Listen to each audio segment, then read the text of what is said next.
Hi ಎಲ್ಲರಿಗೂ ನಮಸ್ಕಾರ ಸ್ನೇಹಿತರೆ, welcome to my back our channel. ನೀವು ನೋಡ್ತಾ ಇದ್ರ ಕನ್ನಡ ಜಗತ್ತು ಅಥಣಿ ಚಾನಲ್ ಅನ್ನ. ಇವತ್ತಿನ ವಿಷಯ ಏನಪ್ಪಾ ಅಂತಂದ್ರೆ ಹೊಸ ರೇಷನ್ ಕಾರ್ಡ್ ಒಂದು ಅರ್ಜಿ ಸಲ್ಲಿಕೆಯ ಕುರಿತು ಏನಪ್ಪಾ ಅಂತಂದ್ರೆ ನೋಡ್ಬೋದು. ನೀವು ಈಗಾಗಲೇ ಏನಪ್ಪಾ ಅಂದ್ರೆ ಒಂದು ವಾರದಿಂದ ಅಥವಾ ಒಂದು 15 ದಿವಸದಿಂದ ನಿಮಗೆ ಈಗಾಗಲೇ ಹೊಸ ರೇಷನ್ ಕಾರ್ಡ್ಗೆ ಅರ್ಜಿ ತಿದ್ದುಪಡಿ ಮತ್ತು ಹೊಸದನ್ನ ಕೂಡ ವಾರದಲ್ಲಿ 1 ದಿನ ಅಥವಾ 2 ದಿನ ಮಾತ್ರ ನಿಮಗೆ ಅರ್ಜಿ ಸಲ್ಲಿಸಕ್ಕೆ ಅವಕಾಶವನ್ನು ಕೊಡ್ತಾ ಇದ್ದಾರೆ.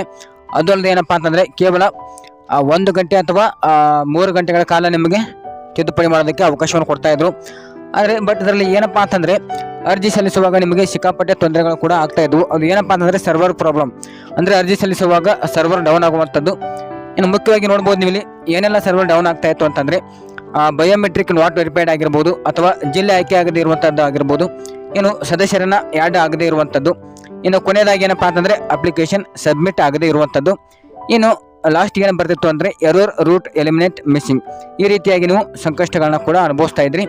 ಅಂದ್ರೆ ಇನ್ನು ಮುಂದೆ ಹಾಗೆ ಆಗೋದಿಲ್ಲ. ಯಾಕಂತಂದ್ರೆ ಎಲ್ಲ ಜನರಿಗೆ ಏನಪ್ಪಾ ಅಂತಂದ್ರೆ ಹೊಸ ರೇಷನ್ ಕಾರ್ಡ್ಗೆ ಅರ್ಜಿ ಸಲ್ಲಿಸುವಂತವರಿಗೆ ಭರ್ಜರಿ ಸಿಹಿ ಸಿದ್ದು ಎಂದನ್ನು ಹೊರಬಿದ್ದಿದೆ. ಅದೇನಪ್ಪಾ ಅಂತ ನೋಡ್ತಾ ಹೋಗೋಣ. ಅದಕ್ಕೂ ಮೊದಲು ನೀವೇನಾದ್ರೂ ಮೊದಲ ಬಾರಿ ನಮ್ಮ ಚಾನಲ್ ನೋಡ್ತಾ ಇದ್ರೆ ಈ ಕೂಡಲೇ ಸಬ್ಸ್ಕ್ರೈಬ್ ಮಾಡ್ಕೊಳ್ಳಿ ಅಂತ ಹೇಳ್ತಾ ಬನ್ನಿ ನೋಡ್ತಾ ಹೋಗೋಣ. ಹೌದು ಸ್ನೇಹಿತರೆ, ಪಡಿತರ ಚೀಟಿಗಾಗಿ ಏನಪ್ಪಾ ಅಂತಂದ್ರೆ ಬಾಕಿ ಇರುವಂತ ಅರ್ಜಿಗಳನ್ನ ನೋಡ್ಬೋದು. ನೀವು ಇಲ್ಲಿ ನೀವೇನಾದ್ರೂ ಅರ್ಜಿಯನ್ನು ಸಲ್ಲಿಸಿದ್ರ ಅದನ್ನ ಏನಪ್ಪಾ ಅಂತಂದ್ರೆ ಮಾರ್ಚ್ 31ರ ಒಳಗಾಗಿ ವಿಲೇವಾರಿ ಮಾಡಿ ಏನಪ್ಪಾ ಅಂದ್ರೆ ಏಪ್ರಿಲ್ 1ರಿಂದ BPL ಮತ್ತು APL ಕಾರ್ಡ್ಗಳಿಗೆ ಹೊಸದಾಗಿ ಅರ್ಜಿ ಸ್ವೀಕರಿಸಿದಾಗಿ ಆಹಾರ ಸಚಿವ KH ಮುನಿಯಪ್ಪನವರು ಏನಪ್ಪಾ ಅಂತಂದ್ರೆ ಈಗಾಗಲೇ ತಿಳಿಸಿದ್ದಾರೆ ಅಂತ ಹೇಳ್ಬೋದು. ಇನ್ನು ವಿಧಾನಸಭೆಯಲ್ಲಿ ಪ್ರಶ್ನೋತ್ತರ ಕಲಾಪದಲ್ಲಿ ಏನಪ್ಪಾ ಅಂತಂದ್ರೆ ಕಾಂಗ್ರೆಸ್ನ ನಯನ ಮೋಟಮ್ ಅವರ ಒಂದು ಪ್ರಶ್ನೆಗೆ ಉತ್ತರವನ್ನು ಸಹ ಕೊಟ್ಟರು.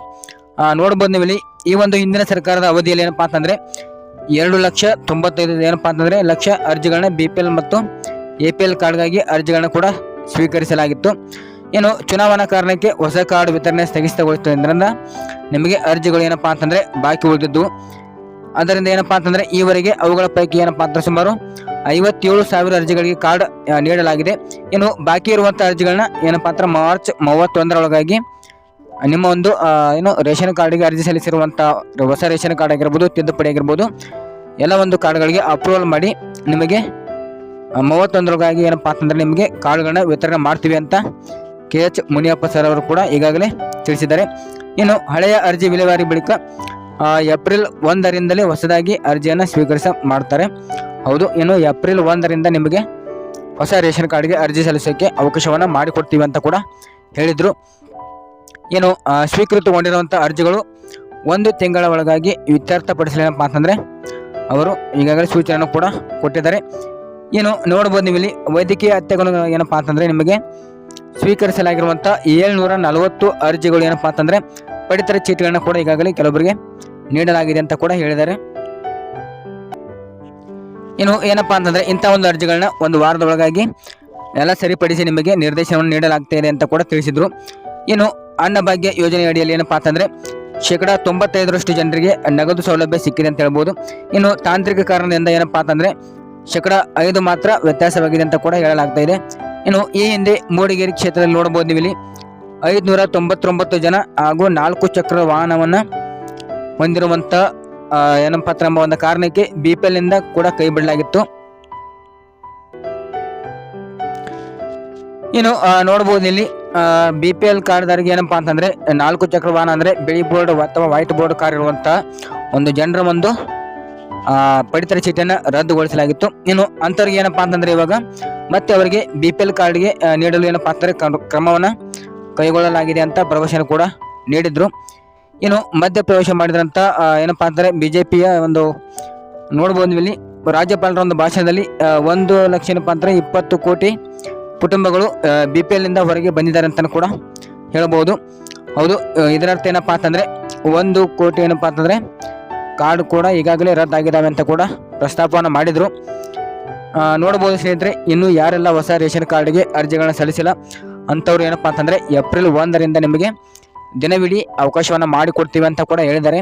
ಯಾವುದೇ ಸರ್ವರನ್ನ ಪ್ರಾಬ್ಲಮ್ ಇಲ್ಲದೆ ನಿಮಗೆ ಸರಾಗವಾಗಿ ಹೊಸ ರೇಷನ್ ಕಾರ್ಡ್ಗೆ ಅಪ್ಲಿಕೇಶನ್ ಹಾಕೋದಕ್ಕೆ ಅನುವು ಮಾಡಿಕೊಡ್ತೀವಿ ಅಂತ ಕೂಡ KH ಮುನಿಯಪ್ಪ ಸರ್ ಕೂಡ ಈಗಾಗಲೇ ತಿಳಿಸಿದ್ದಾರೆ. ಏನು ಸದ್ಯಕ್ಕೆ ಏನಪ್ಪಾ ಅಂತಂದರೆ ಸ್ಥಗಿತಗೊಂಡಿರುವಂಥ BPL ಕಾರ್ಡ್ಗಳು ರದ್ದಾಗಿರುವಂಥದ್ದು ಏನಪ್ಪಾ ಅಂತಂದರೆ ಏಪ್ರಿಲ್ 1ರಿಂದ ಕೂಡ ಆರಂಭವನ್ನು ಮಾಡ್ತೀವಿ ಅಂತ ಹೇಳಿದ್ದಾರೆ. ಏನು BPL ಏನಪ್ಪಾ ಅಂದರೆ ಸ್ಥಗಿತವಿಲ್ಲ ಅಂತ ಹೇಳಿದ್ದಾರೆ, ಆತಂಕ ಬೇಡ ಅಂತ ಕೂಡ ಹೇಳಿದ್ದಾರೆ. ಏನು APL ಕೂಡ ನಿಮಗೆ ಎಲ್ಲರಿಗೂ ಕೂಡ ದೊರೆಯಲಿದೆ ಅಂತಲೂ ಕೂಡ ಹೇಳಿದರು. ಏನು ನಿಮಗೆ ಅರ್ಜಿ ಸಲ್ಲಿಸೋಕ್ಕೆ ಬೇಕಾಗುವಂಥ ದಾಖಲಾತಿಗಳು ನೋಡೋದಾದರೆ ನಿಮ್ಮ ಹತ್ರ ಆಧಾರ್ ಕಾರ್ಡು ಮತ್ತು ಜಾತಿ ಮತ್ತು ಆದಾಯ ಪ್ರಮಾಣ ಪತ್ರ, ಆಮೇಲೆ 6 ವರ್ಷದ ಒಳಗಿನ ಮಕ್ಕಳು ಏನಾದರೂ ಇದ್ದರೆ ಅವರ ಒಂದು ದಾಖಲೆ ಅಥವಾ ಜನ್ಮ ದಾಖಲೆ ಅಥವಾ ಆಧಾರ್ ಕಾರ್ಡನ್ನು ನೀವು ಕೊಡಬೇಕಾಗುತ್ತೆ. ಇನ್ನು ನೀವು ಅರ್ಜಿ ಸಲ್ಲಿಸುವಂಥ ಸ್ಥಳಗಳು ನೋಡೋದಾದರೆ ಗ್ರಾಮವನ್ನಲ್ಲಿ ಕೂಡ ಅರ್ಜಿಯನ್ನು ಸಲ್ಲಿಸಬಹುದು, ಆಮೇಲೆ ಕರ್ನಾಟಕವನ್ನಲ್ಲಿ ಕೂಡ ಅರ್ಜಿಯನ್ನು ಸಲ್ಲಿಸಬಹುದು. ಇನ್ನು ಬೆಂಗಳೂರು ವನ್ ಕೇಂದ್ರಗಳಲ್ಲಿ ಕೂಡ ಅರ್ಜಿಯನ್ನು ಸಲ್ಲಿಸಬಹುದಾಗಿದೆ. ಇನ್ನು CSC ಸೆಂಟರ್ಗಳಲ್ಲಿ ಕೂಡ ಹೊಸ ರೇಷನ್ ಕಾರ್ಡಿಗೆ ಅರ್ಜಿಯನ್ನು ಸಲ್ಲಿಸಬಹುದು. ಇನ್ನು ನಿಮಗೆ ಯಾರೆಲ್ಲ ಅರ್ಜಿಯನ್ನು ಸಲ್ಲಿಸೋಕೆ ಆಗೋದಿಲ್ಲ ಅಂತ ನೋಡೋದಾದರೆ ಸರ್ಕಾರಿ ನೌಕರರಾಗಿದ್ದರೆ ಅಂಥವ್ರು ಅರ್ಜಿಯನ್ನು ಸಲ್ಲಿಸೋಕೆ ಆಗೋದಿಲ್ಲ.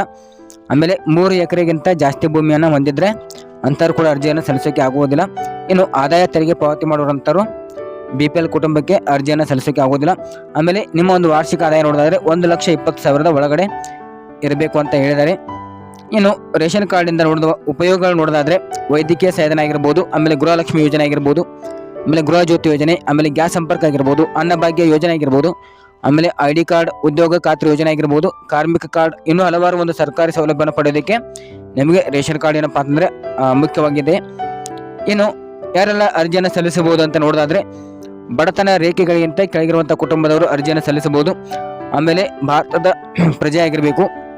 ಇನ್ನು ನೆಕ್ಸ್ಟ್ ಏನಪ್ಪ ಅಂತಂದರೆ ಹಳೆಯ ರೇಷನ್ ಕಾರ್ಡ್ನಲ್ಲಿ ನಿಮ್ಮ ಒಂದು ಹೆಸರು ಇರಬಾರ್ದು ಅಂತ ಹೇಳಿದ್ದಾರೆ. ಇನ್ನು ಹೊಸ ಸದಸ್ಯರ ಒಂದು ಸೇರ್ಪಡೆಯನ್ನು ಕೂಡ ಮಾಡ್ಬೋದು. ಓಕೆ, ನೋಡಿದ್ರಲ್ಲ ಸ್ನೇಹಿತರೆ, ಇಷ್ಟೆಲ್ಲ ನೀವು ಏನಪ್ಪ ಅಂತಂದರೆ ಅರ್ಹತೆಗಳನ್ನ ಪಡೆದುಕೊಂಡಿದ್ರೆ ನೀವು ಹೊಸ ರೇಷನ್ ಕಾರ್ಡ್ಗೆ ಅರ್ಜಿಯನ್ನು ಸಲ್ಲಿಸಬಹುದಾಗಿದೆ ಅಂತ ಹೇಳ್ತಾ, ಓಕೆ, ಈ ಒಂದು ವಿಡಿಯೋ ನಿಮಗೆ ಇಷ್ಟ ಆಯಿತು ಅಂತ ಅನ್ಕೋತೀನಿ. ಇಷ್ಟ ಆದರೆ ಹಾಗೆ ಲೈಕ್ ಮಾಡಿ, ಕಮೆಂಟ್ ಮಾಡಿ, ಶೇರ್ ಮಾಡಿ ಅಂತ ಹೇಳ್ತಾ ಈ ಒಂದು ವಿಡಿಯೋನ ಎಂಡ್ ಮಾಡ್ತಾ ಇದ್ದೀನಿ.